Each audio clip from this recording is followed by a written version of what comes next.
There's a ton of content out there, and if you don't know where to start, it can be overwhelming, even paralyzing.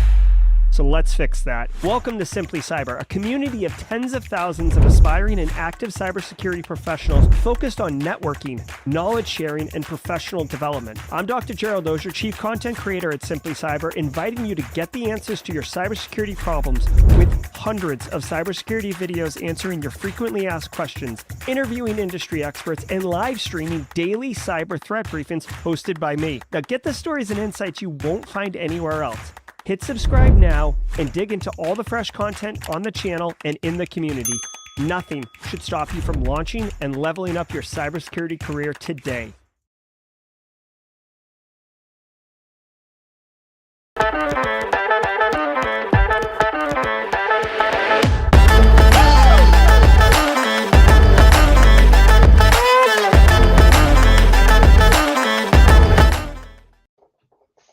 What's going on, ladies and gentlemen? I tell y'all every time, I love that intro music. My name is Eric Taylor. I am the CEO and Chief Forensic Operator here over at Barricade Cyber Solutions, and it is my esteemed pleasure to be guest hosting in Dr. Gerald Ozier's absence today, as he is traveling to Black Hat.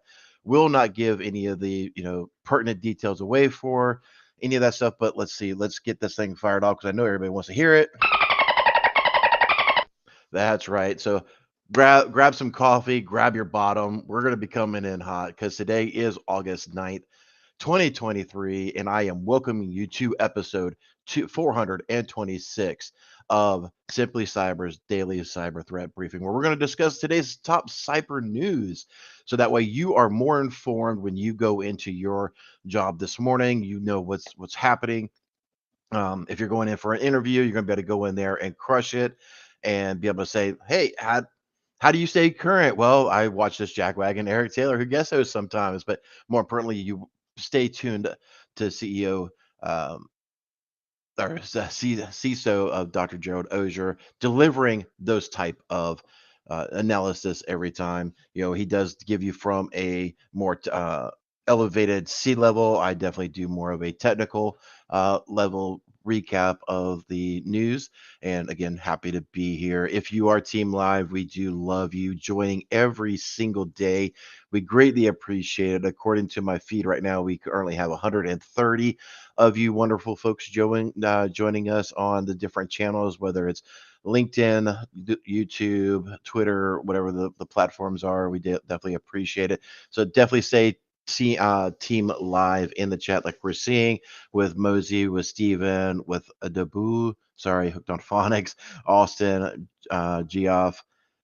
Good to see all you folks. So when you go in and you try to file for those CVEs, you can be able to say, hey, I was on here, I posted it. It's burned in, like Dr. Gerald Ozier says. He never takes these things down. He never takes them down. And they're always there, so it's completely audible. So at any time, if there is a discrepancy, you can be able to submit that. If you are Team Hybrid, whether you're just trying to listen to us ramble on 1.5 or 2x, catch on up with us. Drop Team Hybrid in there. We definitely love you. I always try to give a shout out to Team Audio, those folks who are listening on the podcast version of the story. We see you out there driving, trying not to get road rage out there in whatever city you may be in. So we definitely see you out there. If you are a first timer, please say first time and let us say hi. And with that, we also want to say, if you are a passive observer, you are shy. Even though I come on here, side story, my marketing is always like, we want to record some videos. I'm like, no, we're not recording anything. We're just going to do it live. I just do better live on stuff. But, if you are here, please say, we are passive observer. I just don't know what to say, blah, blah, blah. Look, let me just let you on a little secret. We're all a little awkward, okay? So don't just get out of that shell. Just say a little hi, and we'll talk to you, right? We're very, very inclusive. We're very open, and we'd love to be able to welcome you. With that said, I do want to shift the screens around here just a tad bit, and I do want to say thanks and much love to the show's sponsors. Panoptcy will be the first one. Look at that awesome new website that Brandon Poole. I had a pleasure of actually speaking with him a little bit, I believe last week or the week before. He did tell me he was getting a new website put together, and this thing does look sick. I really love it. Talking about the quantified risk assessments, doing threat hunting, helping you do those tabletops, and being able to. I'm getting a word that the music is drowning me out a little bit. Let me tune that down just a little bit. Let me know if that is better. But yeah, Panoptcy Security, if you're looking for that quantified risk assessment, you're looking for potential threat hunting, you're looking for someone to help you do those tabletop exercises, Panoptcy Security may be that type of solution for you, where you're a lot of times the internal IT folks, they just don't know how to really communicate those type of scenarios and type of situations, and being able to get budget for what you're trying to do. So definitely reach out to Brandon Poole and the team over there at Panoptcy Security. Have a conversation with them and see if that organization is a good and right fit for you. Also, with that said, we definitely want to say thanks and much love to the other show's sponsor, Antisyphon, which is Black Hills Information Security. They do have a plan or a line of courses for pay what you can, right? So the link is down in the bottom. Definitely please use the link in the description because it does help Gerald Osier keep that sponsorship, because as any business owner, I can say we try to see where our traffic for our website is coming.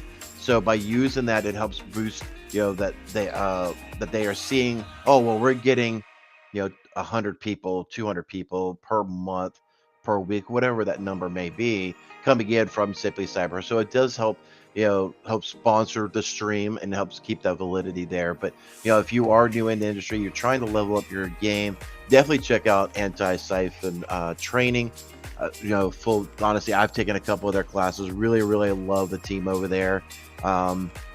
They really put together some pretty good stuff, and it's from people who actually do this thing day in and day out. So it's not theory, it's 100% practical, right? So you're going to learn from people who are in this thing day in and day out, and be able to give you real world experiences and be able to help you out with that. Much apologies to the stream. As everybody knows that I really do need to talk to Dr. Jared Osier about it and find out what is the platform he uses for the Worldwide Wednesday. I just don't know. So, and I was full transparency. I am not good at geography, ladies and gentlemen. I mean, I know my continents and all that stuff, but like, okay, is this in what continent? And I'm just really not good at it. That is one of my downsides. So me doing Worldwide Wednesday would probably be a massive disservice to everybody, because I would spend 2 minutes trying to find a country inside of a continent. So it's get a map coloring book and do it on Strand. All right, Stone Arrow. Okay, I'm not sure if the coloring map is just for the Marine Corps joke, or because we're all supposedly eat crayons, but we'll kind of kick off with that. We will talk a little bit more about some stuff that's coming up and that has happened, but we'll do that in the mid-roll. Thanks again for joining us. As we get started, please do us all a huge favor. Please hit that thumbs up. We do see 52 of people in here currently giving that thumbs up, and we'd love to be able to see more. Go on to social media and say, hey, check out the Jagwagon talking about the top cyber news today. With that said, we will shift gears and get into and listen to the cool sounds wash over us of today's top cyber news. Talk to y'all more at the mid-roll, ladies and gentlemen. From the CISO series, it's Cybersecurity Headlines. It's Wednesday, August 9th, 2023. Google's Messages app now uses RCS to encrypt chats. On Tuesday, Google announced that its Messages app is now more secure and robust with Rich Communication Services, or RCS, a protocol that replaces SMS and encrypts individual and group chat messages end-to-end. RCS will be enabled for new and existing users, allowing them to share high-res photos and videos, see typing indicators, get read receipts, and rename, edit, and remove themselves from group chats. With the updates, Google says all conversations between Messages users, whether one-to-one or group chats, will now be kept private. Interesting. So yeah, this is something that's been going. We've been seeing a lot of push for this in the InfoSec community, where um, that's a huge attraction for platform messages like WhatsApp and Signal being the two primary end-to-end encryption for messages. Seeing Google Messages coming out with that, doing uh, to encrypt group messages. I'm wondering. I have to go back and look at this. If they are if protocol aiming replacing SMS. Okay. Okay, and this actually answers my other question I was going to have. So, all right, so Google is advancing its SMS to be more secure, like the iPhones or the iOS's iMessage platform. So that's good. So that was going to be one of my technical things was, are they going to over sophisticate it where other platforms would not be able to essentially be able to see these type of messages, and it looks like that is. um so that's pretty good. It's always good to have a little bit more security in my eyes, right? So good for Google, tip of the hat that they're actually starting to roll this thing out, and at least trying to get more and more stuff outside of the carrier's visibility, right? 'Cause we've seen a lot of stuff with T-Mobile. We've seen a lot of stuff with other platforms with or other cell phone providers that they're able to capture those type of things. And I'm seeing a lot of the sounds. So here we go, ladies and gentlemen. We'll do one more sound. I'm sure we will get plenty spicy enough in another story to adequately use that sounder. Um, but yeah, it's good. Definitely keep an eye on it if you are on the Google platform and see, how this thing works for you. I did see not too long ago where they're trying to get if you're on iPhone, you have the blue colors and the green colors, to tell you if they are in the iPhone ecosystem or if they're in, the Android ecosystem. There's a lot of people that's kind of really back and forth about, actually talking to other people's and other platforms. It's really juvenile, if you will, in my personal opinion. But each their own, I guess. But like anyway, making things a little bit more secure, keeping things out of the reach of your uh, your cell phone provider, being able to you know do the data just like your ISP. You never want to use your Comcast, your Spectrum, your whatever, Verizon Wireless. Uh, you don't want to use their DNS. You want to use your own. You want to use your firewalls or whatever, open DNSs or whatever the case is. Yeah, because all they're charging you for internet and then reselling you. So I'd rather pay for a DNS service and not have that data kind of sold. So it's pretty much reallocating my funds somewhere else. But anyway, that's just me. Little tinfoil hat, Jerry on tinfoil hat, Eric. Electoral Commission apologizes for security breach involving UK voters' data.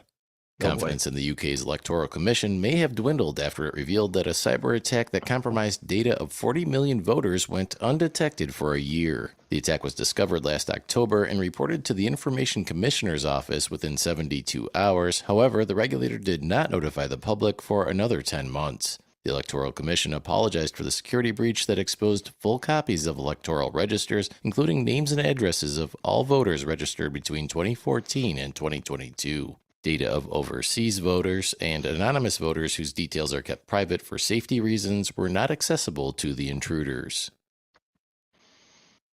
Okay. All right. So we're going to go on a little bit of a rant. I'm not sure if it's going to be a dolphin style rant, but we're going to go on a little rant, ladies and gentlemen. Yeah, this is a big deal. Security breach in the UK, releasing or being able to release, voter registration. What if I told you here in the States, because of what I do, I know there are certain states in the US that publicly disclose voter registration wide open. You know, um, it's just their policy. That's what they do. Some people say, well, that helps tamper down fraud. Again, we're not going to get political because I can probably say stuff to get myself canceled on every platform known to man, just because of the way that the world is these days. But whether it's to potentially eliminate potential voter fraud or whatever the case, your reasoning is. I didn't see anything in here that was about like a leaky S3 bucket or anything like that where it was supposed to be protected. I'm going to assume because it is in the net news, that's kind of what it is. But um, I'm just saying, a lot of times you can literally, in some states and some platforms, I'm not sure if Carvana is still the same way, but they were a huge component where you could literally take a license plate number, submit it into Carvana, get full make, full volume, full uh, VIN number, all that stuff. Like you're pretending how like you're trying to sell a car and you're just riding passenger seat and you're starting to enter um, license plate numbers. That stuff comes right through, right? So the amount of information that you can be able to collect freely from platforms like this is crazy. But anyway, like I said, it's going to be a little bit of a rant. I will say a lot of people will probably get upset because it did take such a long time to do disclosure. And I'll give you a little insight on this. So when we're working a DFIR case, digital forensics and incident response, DFIR for short, a lot of times there is what's called breach counsel. These are attorneys that are part of the process. And they're advised, you're not going to say breach, you're not going to say hacked, you're not going to say a lot of the keywords that will trigger a response or a countdown to give proper notification. It's a little game that's played, but it does play in the favor because sometimes it can take 6 months, it can take a year to do forensics. Let me just tell you, it's not all, oh, well, there's RDP and that's how they got in. It is sometimes, but sometimes it is very, very crafty. And we're looking at a lot of logs for a very long time, trying to piece things together. And it can take some time. So we had a case that we're still going on for about 6 months now. Just going back and forth, getting new artifacts that weren't available to us to begin with. It really is crazy. So it's that timeline is not outside of the norm.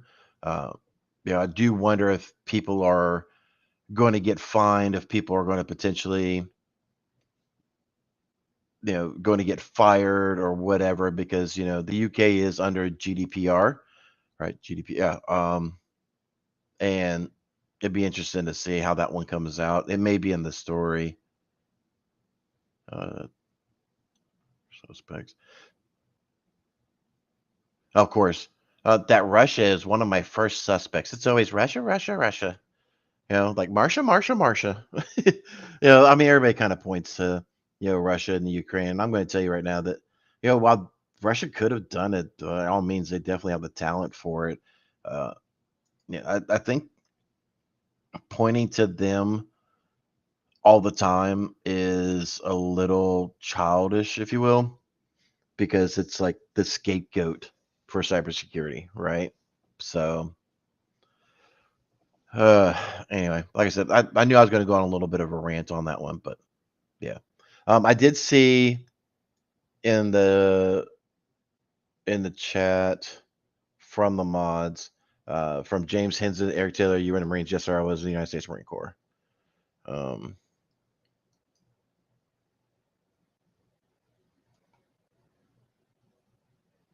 a message from Julie. How secure is RSC messaging from the first story?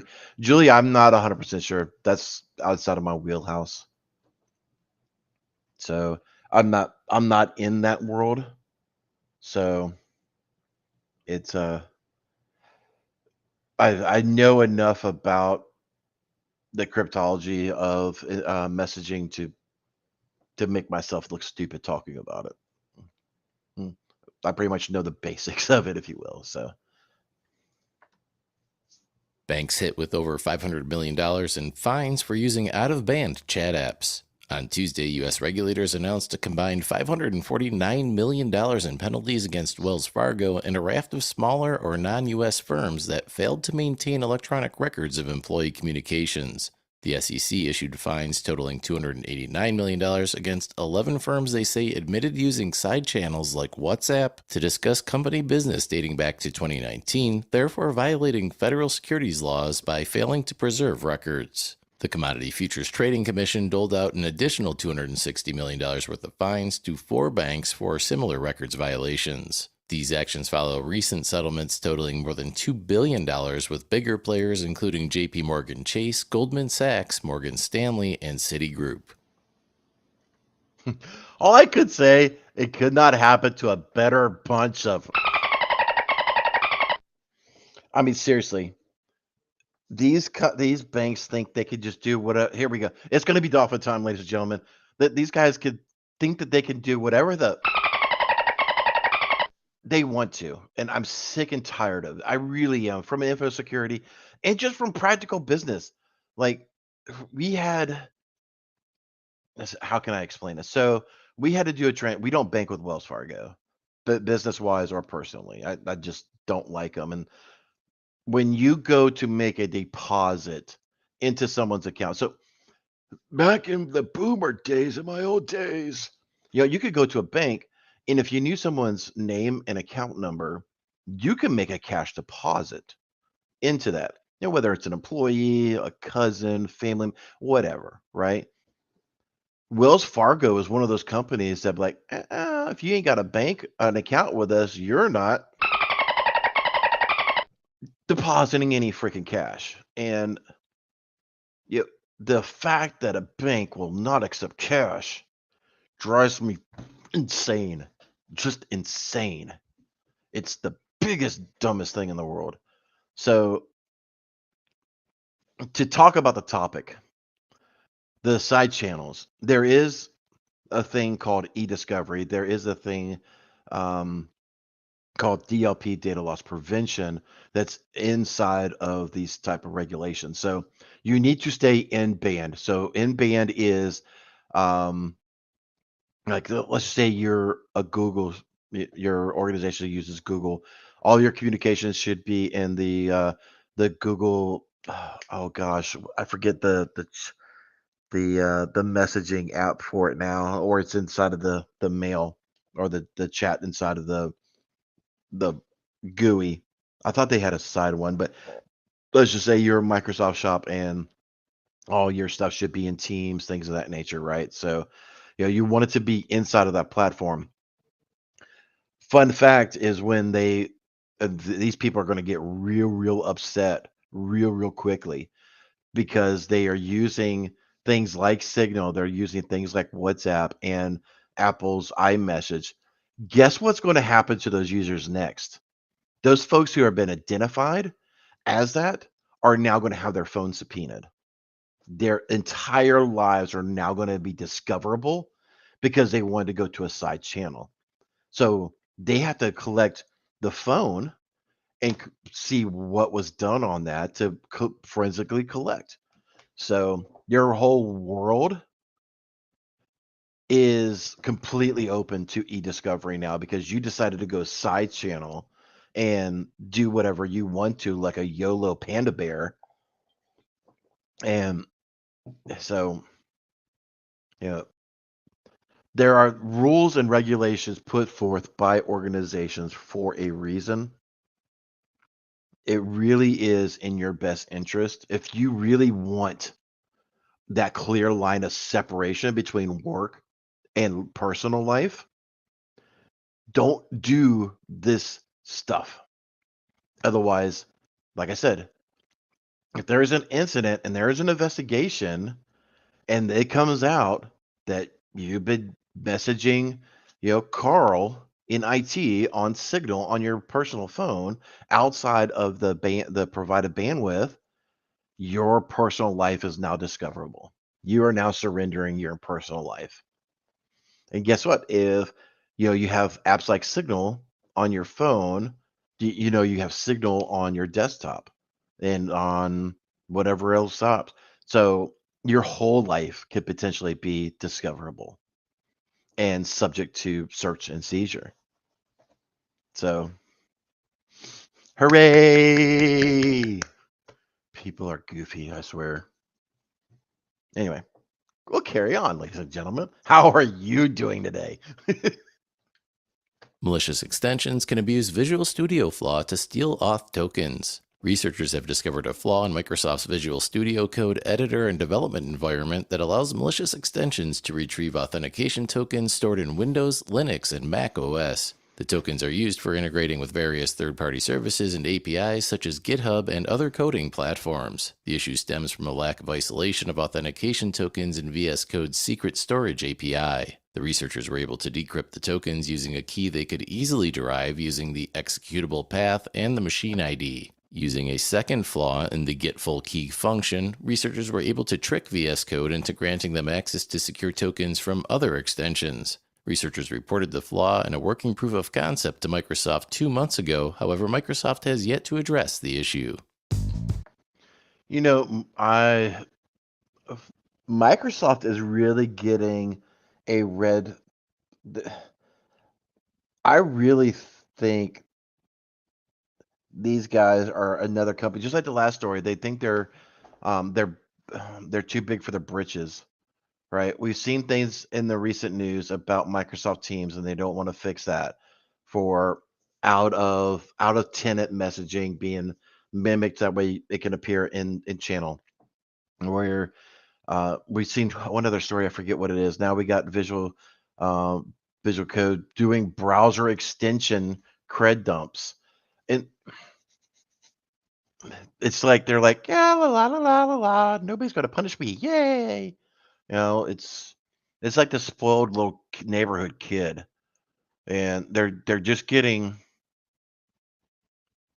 too big for their britches again, and sooner or later, we see companies do this all the time, historically, I should say, and they get too big for their britches, and they get a spanking, and they kind of get back in line a little bit, and they play nice with, all the neighborhood kids and stuff like that, if you will, as a thing. But if this is definitely something you want to, you should have auditing in place for things like, um, blocking GitHub in your organization if GitHub is not part of your company's ecosystem. If it doesn't make sense for users to be making calls out to GitHub or any site, right? I mean, there is a level of scrutiny inside of your organization you need to be applying, for authorized and unauthorized web traffic, for unauthorized and unauthorized applications and services and things of that nature. I did see a comment. Yes, I will be around for a little bit of jaw jacking. So I will take your note, Jenny, and advisement. So we'll scroll back. So Jenny, just so everybody knows, she's kind of capturing the questions, and we'll go through and answer them toward the end. But yeah, do yourself some favor, go through and start auditing, what browser extensions are installed on my managed devices. You know, you know, what is the top 10 websites that was visited by my organization in the last 24 hours, 72 hours, a week, a month? Start doing trends, start looking for those outliers. And see where potential problems are. You need to do proper auditing. You need to know what's inside of your environment. And, without that, you're never going to be able to fix this garbage. You're really, really not. And with that, we will hear the mid-roll. And now, a word from our sponsor, Conveyor. Did you catch the biggest release of the year? No, not Barbenheimer. It's Conveyor's GPT-powered security questionnaire response tool, the most accurate questionnaire automation tool on the market. It's so good, you can let your customers upload their own questions in your Trust portal and get instant answers based on your content. And of course, it's not just for your customers. You can use GPT questionnaire response tool internally as well to get auto-generated, precise answers to entire questionnaires in minutes, so all you have to do is review. Maybe it's time to replace your outdated RFP software. Try a free proof of concept with your own data. To learn more, visit www.conveyor.com. That's CONVEYOR.com.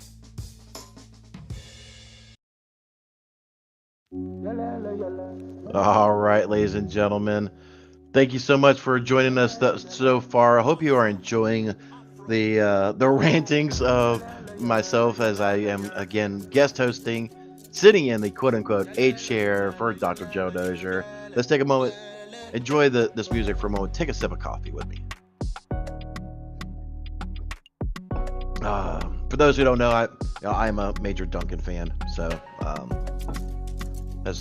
I know Dr. Joe Dozier loves his French presses. I love my Dunkin' Donuts coffee. So with that, I want to say to please remind you, I do see 107 people have given that thumbs up. If you're enjoying this content, please give that thumbs up. I know it's kind of it's like, oh, everybody says it, but it really does help other folks know about this podcast and be able to advance and know about the day's top cyber news.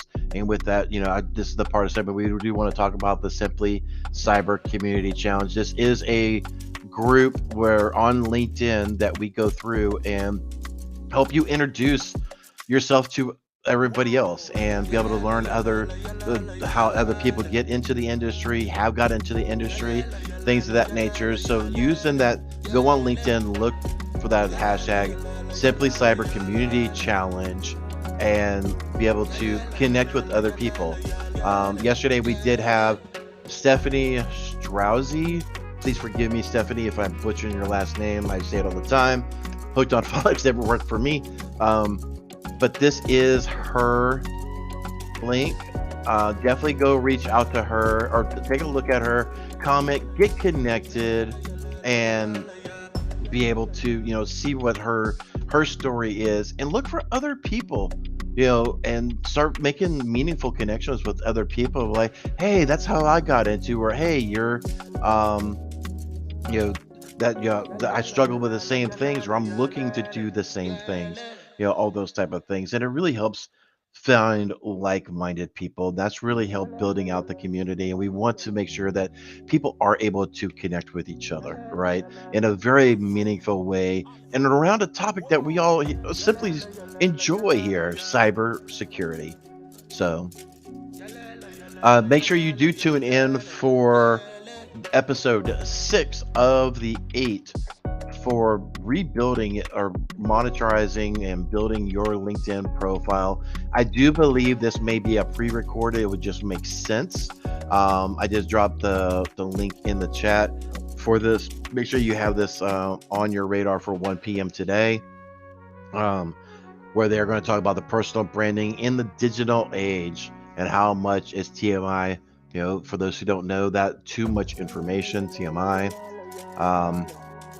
That kind of talk, I didn't even realize that, but that kind of goes back to the conversation about Wells Fargo having that level of separation, right? Even I teach my kids, when we're out and about, then you don't post where you're out at. If you're at the local restaurant, you wait till you get home and be able to do your posting where you're back safe. These are just simply cybersecurity things, but knowing what to divulge and what not to divulge, I would believe is going to be the topic of today. And definitely tune that in and learn about that. A little bit of self promotion, please, if you will. I was a guest host this is definitely going to be the first of, I would imagine, another 2 or so of being on the Simply Cyber Junkies, where I did go through and kind of talk about the history. I did that a little bit with Jack Scott, aka Smiley, and the 2 Cyber Chicks and a couple other ones. It was a little bit of a different spin, a little different take on things, and it was really, really cool to be able to do that. And if you're interested, we do have a new series that we are doing. Where it is simply the executive cyber brief. So I just take a couple of the top stories that I don't think that has been talked about much, and I just talk about a little bit. So if you're interested in catching that on Friday, we do it at 3:30 Eastern. Again, brand new thing we're considering and we're playing with, and hopefully it's something that you'll enjoy. Again, I will stick around for a little bit of jaw jacking at the end. Thanks so much for the mods for capturing the questions, so that way I can go back through them. Let's get back to the news. Try to stay on target here today.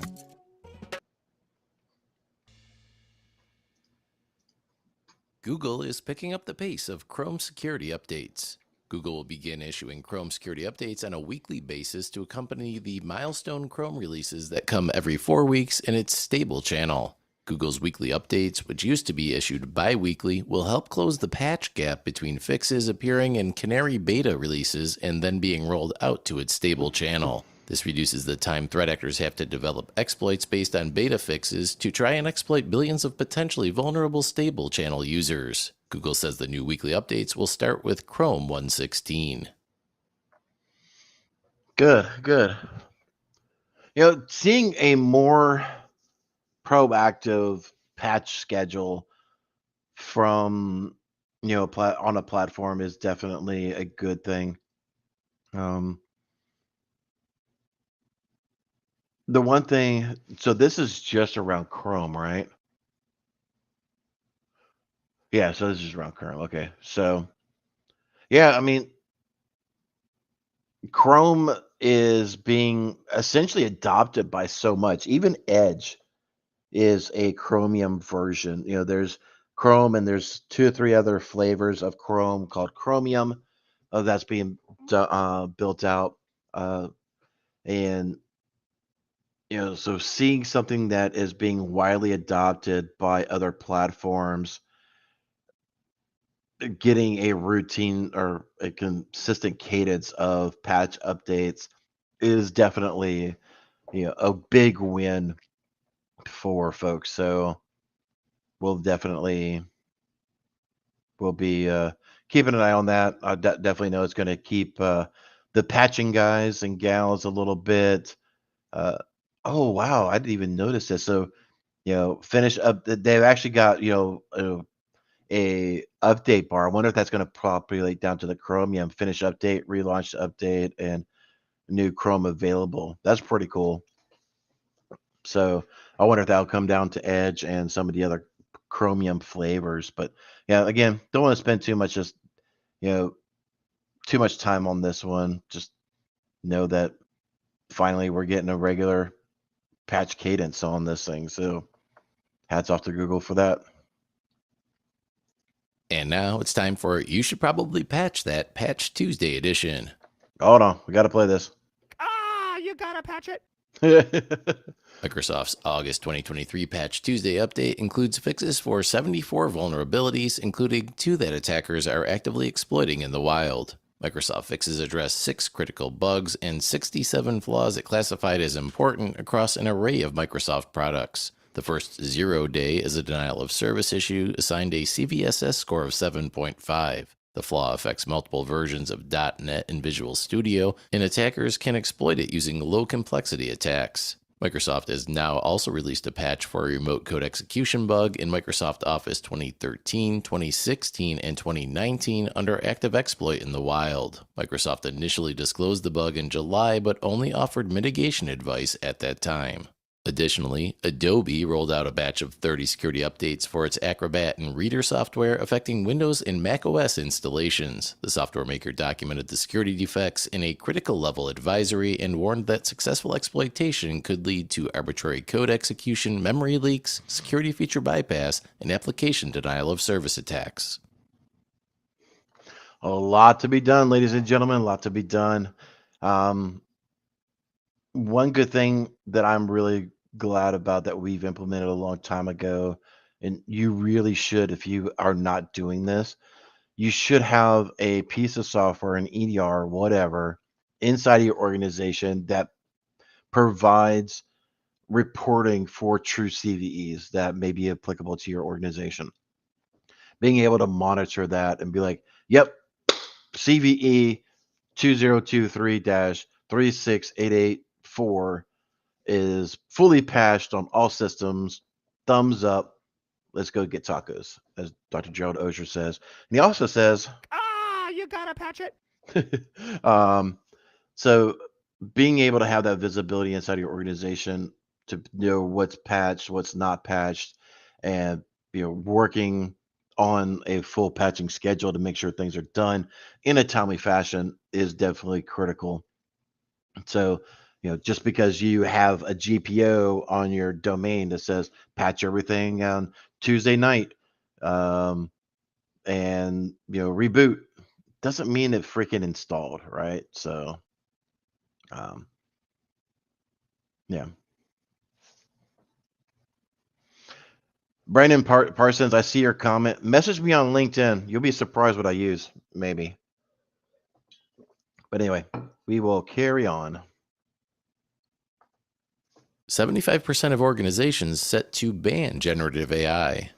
According to results of a global survey released by BlackBerry Limited on Tuesday, 75% of organizations worldwide are currently implementing or considering bans on ChatGPT and other generative AI applications. 61% of those respondents said the measures are intended as long-term or permanent, pointing to risks to data security, privacy, and corporate reputation as driving their decisions. Despite their inclination towards outright bans, the majority also recognize the opportunity for generative AI apps to increase efficiency and innovation and enhance creativity. When it comes to using generative AI tools for cybersecurity defense, the majority of respondents, or 81%, remained in favor, suggesting that IT decision makers don't want to be caught flat-footed and give cybercriminals the upper hand.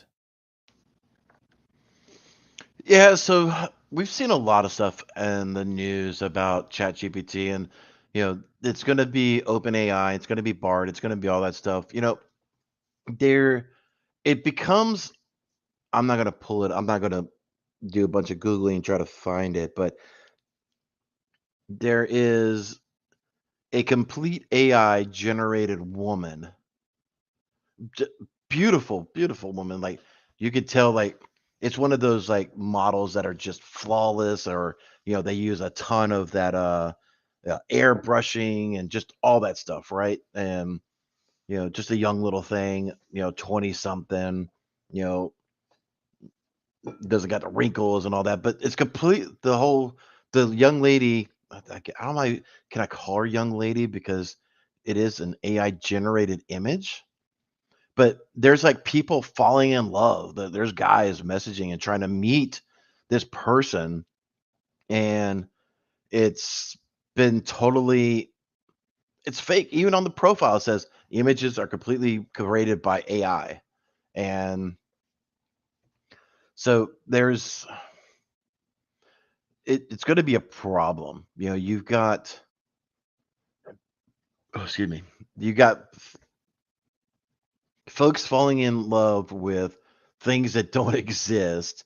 What was it, yesterday or the day before, where there was a story about ChatGPT just really blowing it on, some basic math stuff or some math calculations.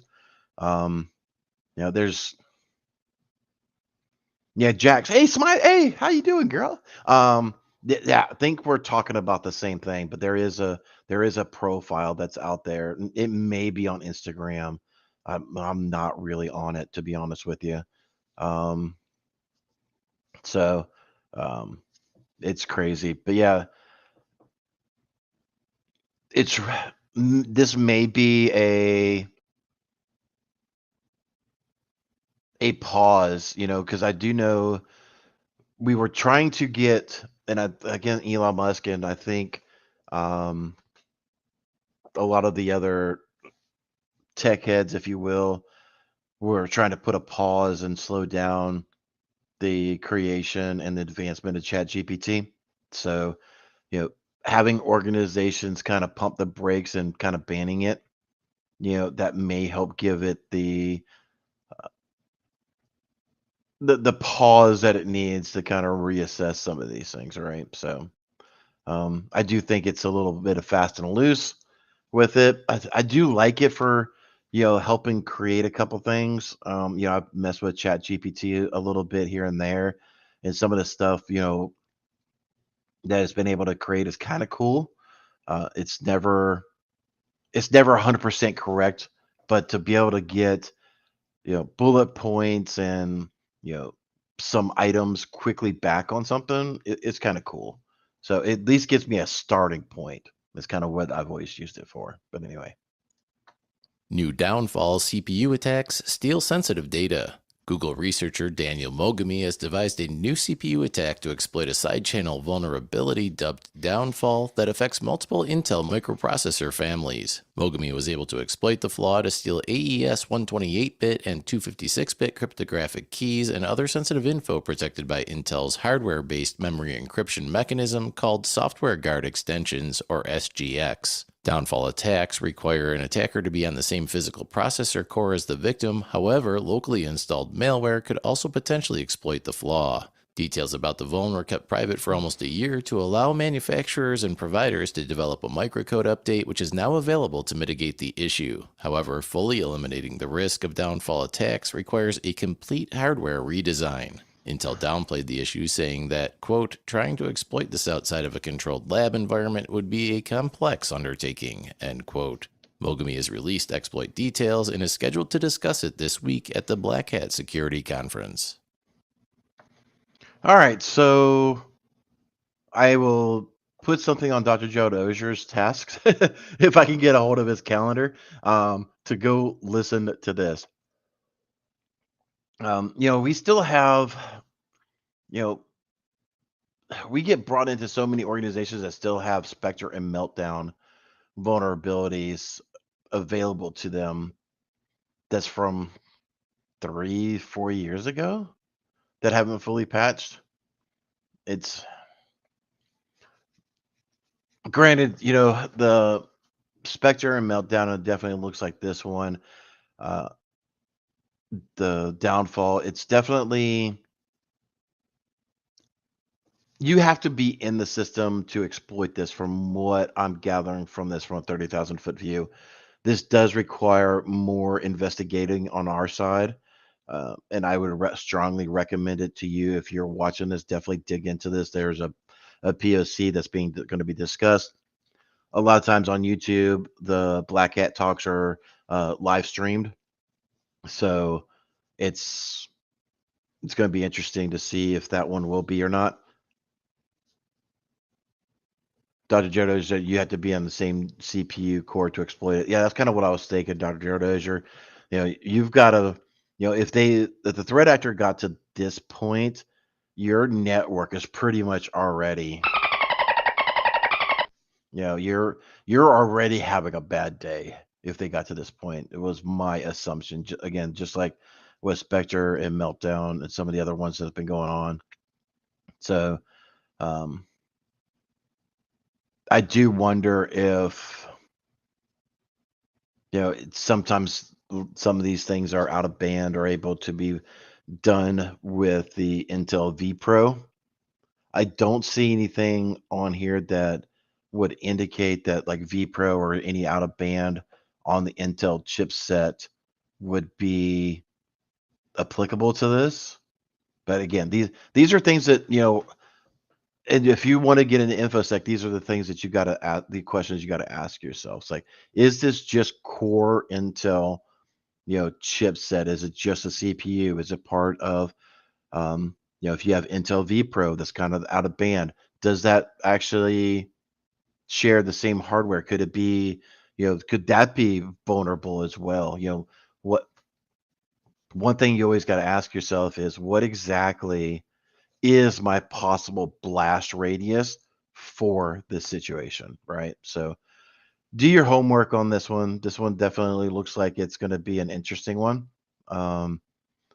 Hopefully, again, like I said, at a 30,000 foot view, Dr. Jared Ozier was kind of summarizing the same assessment that I am getting, that you definitely have to be on that workstation in that same core of the CPU to be able to exploit this. So it looks like you're definitely, you got to be pretty far in that network, and you pretty much are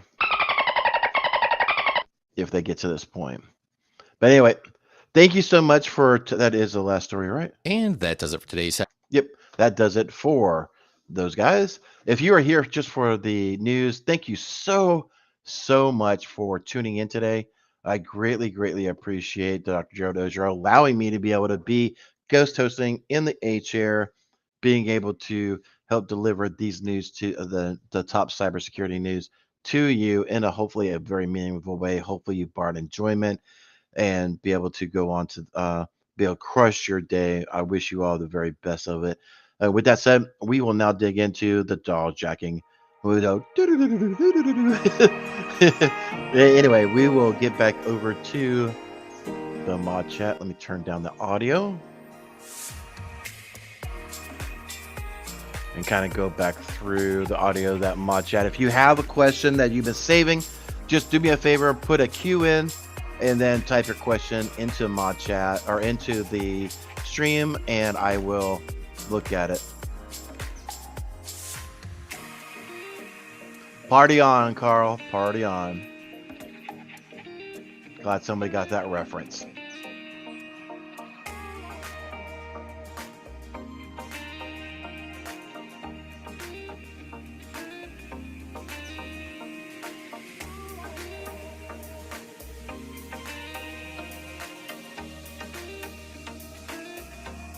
So we had a comment from Mosey Evie. Hey, introduce yourself, Dr. Jared Ozier. What's your background? That seems like a bot to me, who clearly doesn't watch the stream, to know that I'm not Dr. Jared Ozier.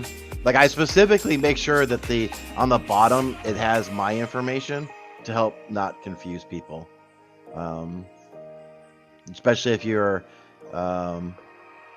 still new, you're still trying to get out trying to get a grasp of the show. Joel B, I do see your comment in mod about the Cloudflare being abused in the wild. That I did see that come across. I have not done enough analysis on that one.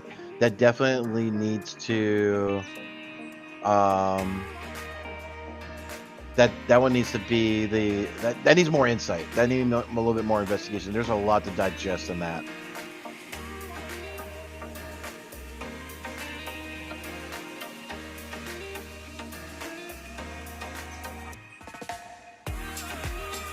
Oh, it looks like Dr. Jared Ozier knows who Mashi is. Okay.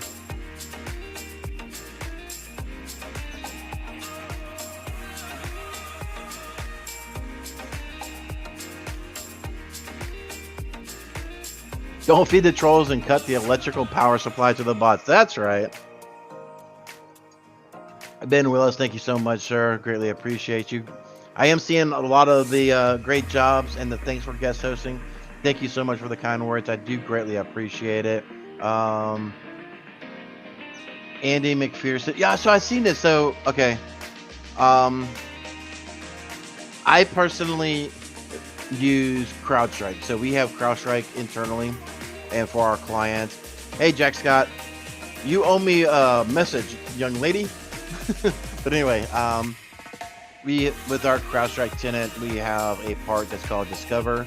Or not, it's called Spotlight, sorry. There's so many modules of CrowdStrike, it's unreal. But Spotlight, and it does a lot of the CVE vulnerability reporting that we can be able to do. So we typically, we love CrowdStrike over here, or at least I do. I'm not sure how much the rest of the team does, but We love it. So we love it. We love it. We love it. So that helps us generate all of our true CVE vulnerabilities. It helps us advance our zero trust posture for OS security, things of that nature.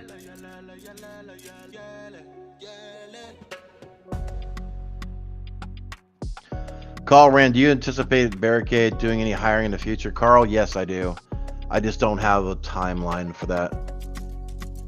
I'll be completely honest with you. Things have been it's been all over the place. So we're hoping for a little bit more consistency in the workflow, and then we can be able to try to scale things out and be able to start hiring some more folks. It is on the radar. We are on a growth mindset this year, so hopefully this will come soon.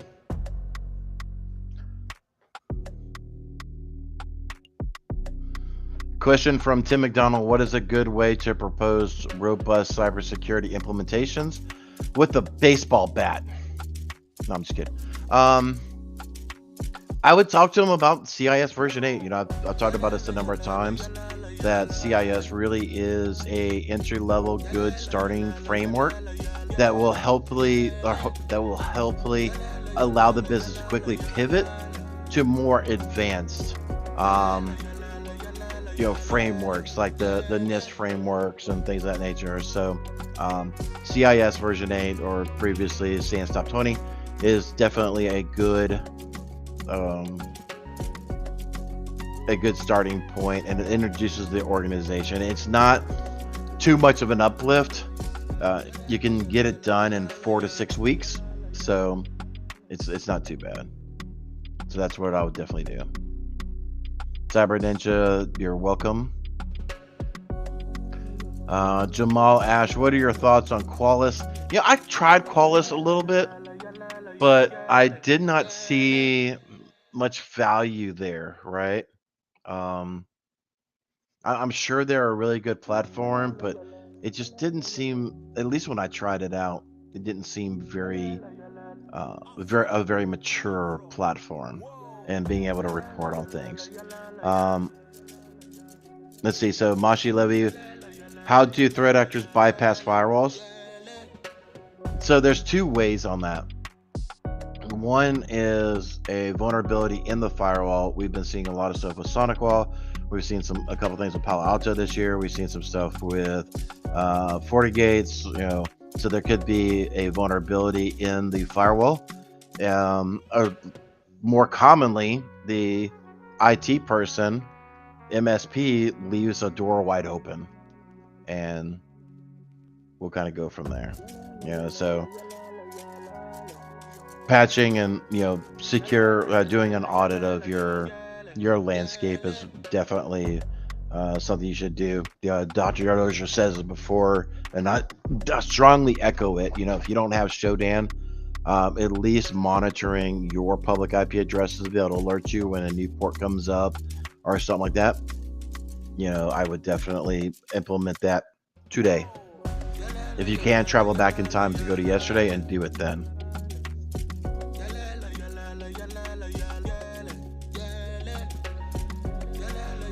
Question from Discord: who gets the fines? Do fines actually go toward the corrections of the problem? So we had a story, and I think, I'm going to self-promote, I think here. I think.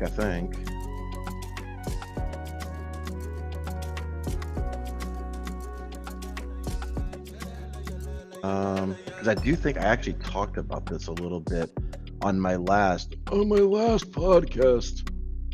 Sorry, I try to pull Boomer out a little bit too much sometimes. To make your flash. Josh, come on, ad, get rid of it. Go. Give me a sec. I think.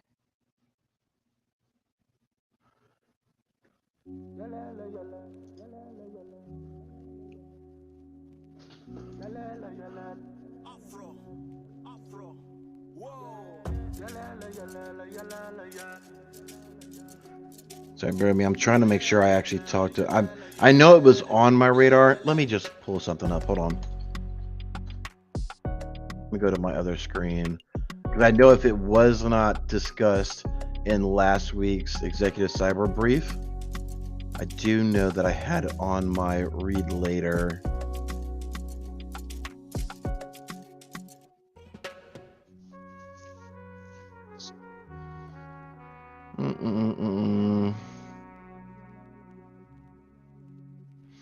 I cannot find it.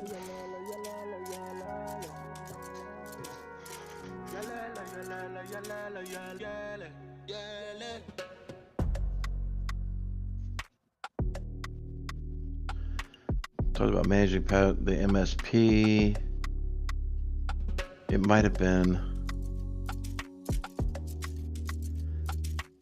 I don't want to take too much time on. I'll dig into it. I'll try to post it into the Discord a little bit later on. I know it was on my radar that I looked at it, but the crutch of the story is that organizations were spending less than 50% of the organization was just passing on the expenses of whatever they accrued of the cyber breach onto its customers versus actually in securing.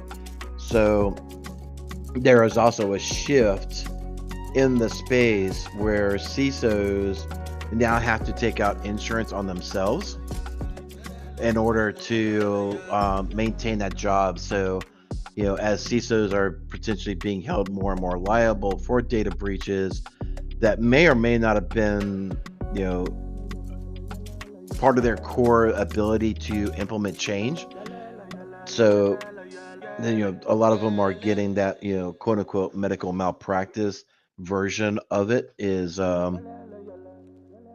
part of the scope of CISOs these days. So it really depends to the Discord user Brian_W that it really depends on the industry, the target that was hit, I would imagine, and the exact severity of it. So Taylor McDonald, Chief Informational Sacrificial Officer.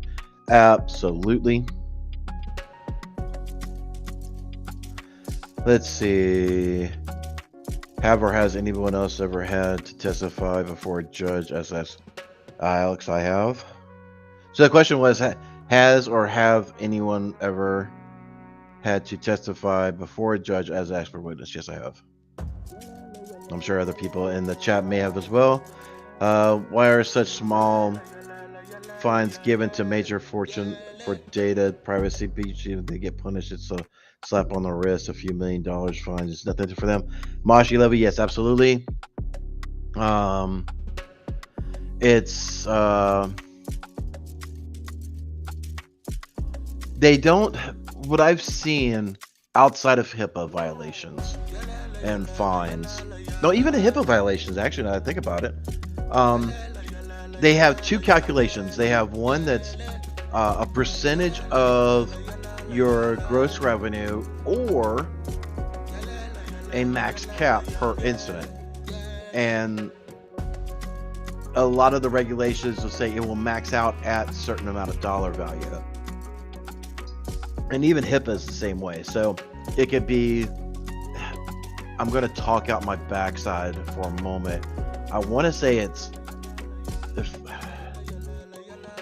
this sounds right, but I think I'm wrong, but I do think it's 3% of your total revenue or $50,000, I think, for a small medical practice, like under 3 MDs is classified as that, right? So, and then as your organization gets bigger, it will allow you to do different things. So it is proportional. So I do wish that if you had a larger organization, that those thresholds would get increased. They may do that. Masha, can you talk about how to protect from 0 days? No, I can't, because they're 0 days. We're really up to the vendor on that to see what other possible recommendations that could be done for mitigation purposes um, until an actual patch is done. So,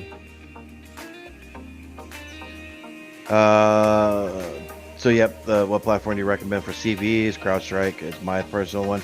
But honestly, I mean, that's just what we use. I mean, CrowdStrike, for those who don't, it helps us do our DFIR work. It helps us do containment. It helps us do forensics. It, pull the forensic logs, things of that nature. There's a lot of stuff in our day-to-day operations in digital forensics. That's why we love CrowdStrike. Frank, where does the fine money go? To the regulatory body for them to use as a slush fund for whatever else they want to friggin' fund. Honestly, because so the organization is going to have the fine from the regulatory body, HIPAA, the SEC, whatever have you, but they also will have their own internal fines, if you will, that they have to go through and do client notifications, breach notifications, things of that nature. So they're getting the actual business that has been impacted is getting multiple payout streams that they have, or they have to pay out in several different ways. So they're getting pretty hammered.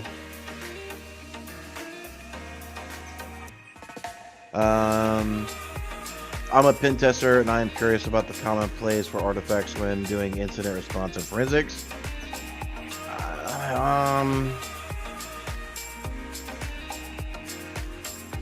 Honestly, we just look at the news as Mashi Levy. We really do. I mean, it's previous cases. It's there's a lot of folks that are out there talking. There's not a quote unquote commonplace, if you will. I don't know. That one's a hard one to answer. Sorry. What would you suggest for a goal for SOC analysts in their first 90 days? Asking for a friend by Cyber Mishigami. If you haven't taken Dr. Joe Ozier's, I think he's got a SOC analyst class. If not, then check out the other one of the show sponsors from Antisyphon. They do have a SOC analyst class. I'll even switch screens here. So as you can see right here, SOC core skills. So you can definitely get it from there.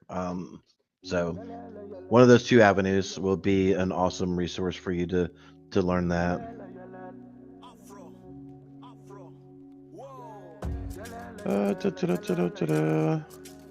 What time is it? 9:08. Okay. I'll try to. There's so many questions. Thank you so much, Jenny, and for grabbing these questions. There's so many. From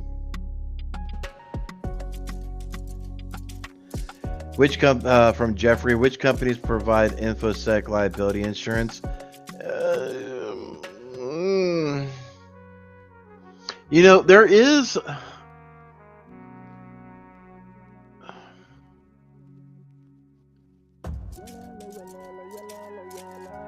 Goodness. Thanks so much for subscribing, folks. Thank you so much. I appreciate it. I know Dr. Joe Dozier appreciates y'all subscribing. Thank you all so much. Greatly appreciate you getting value out of this. You honestly have to do your best research. There's a couple of companies I want to recommend, but I don't want to for legality reasons. Just like you do for your car insurance, your homeowner's insurance, renter's insurance, whatever the case is, you got to figure out what coverages apply best for you and your organization and what you're trying to do.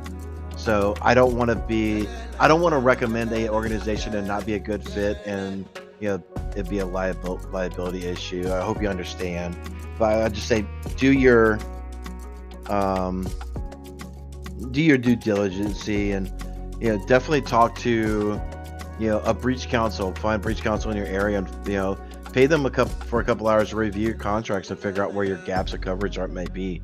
It would be my recommendation, really, to make sure you're properly protected, right? Because let's just say hypothetically, travelers are well known.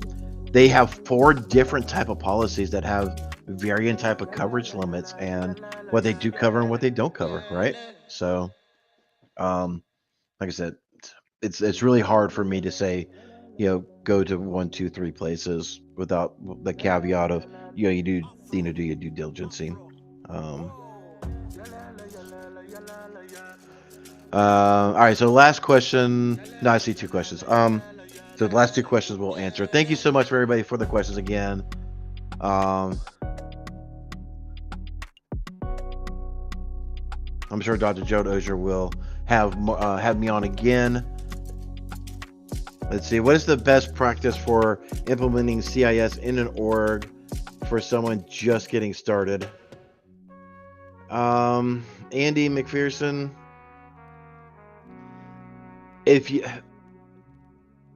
CIS is not overly complicated. There's a bunch of Excel sheets that you can download from CIS to get you started and be able to fill out that. The main thing you got to understand about any of these frameworks, you're going to have your bulk file, your bulk document, and then you're going to have a subset of supporting documents that's going to support your bulk document. So there's going to be a bunch of files. So you need to know about policy creation and modifications and things of that nature. If you don't know it, we do it. There's other organizations out there that do it, that can actually walk an organization through CIS. There was one. How did you start BCS Bootstrap? Yeah, we are bootstrapped. We are completely debt free. We're lacing up our boots and doing it every day. So no PE, no private equity funding or anything like that. No angel investors. It's we've seen organizations like Harley Davidson and other those big massive ones completely start and operate completely debt free. They did it. I can do it too, right? All right, ladies and gentlemen, that's the end of me pressing that button for the millionth time to do that music. Once again, thank you so much for tuning in. I really do appreciate everybody's questions and being able to join us. I do see still 148 of you wonderful people still in here. 158 did smash that thumbs up button. Thank you so much. I do greatly appreciate it. If you stuck around this long, I only owe you the right for the sea shanty. Again, my name is Eric Taylor. I am the CEO and Chief Forensic Operator here at Barricade Cyber Solution, and I will see y'all next time at another episode of something. With that, Dolphin, sea shanty, y'all take care of yourselves.